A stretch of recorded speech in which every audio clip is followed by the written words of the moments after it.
أما بعد فأعوذ بالله من الشيطان الرجيم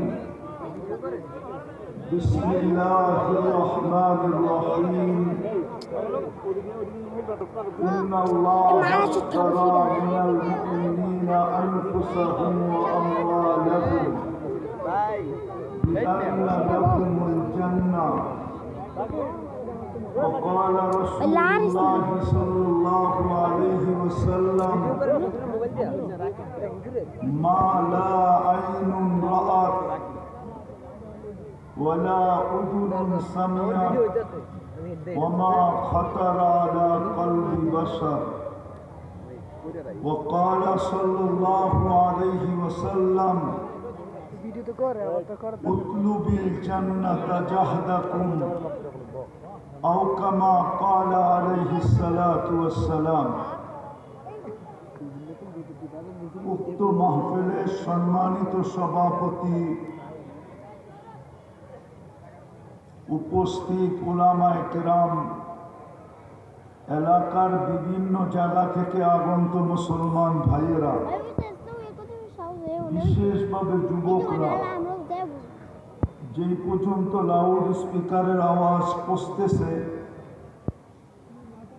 পর্দার অন্তরালে মা ও বোনেরা, কোরআন হাদিস থেকে যতটুকুই তেলাওয়াত করলাম, আশা রাখি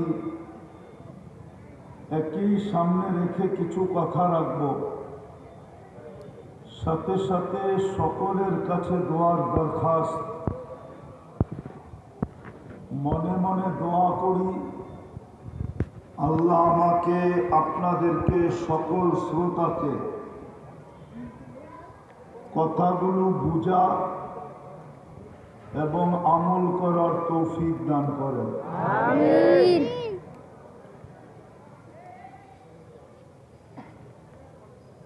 আওয়াজ করলে কিন্তু কথা হবে না,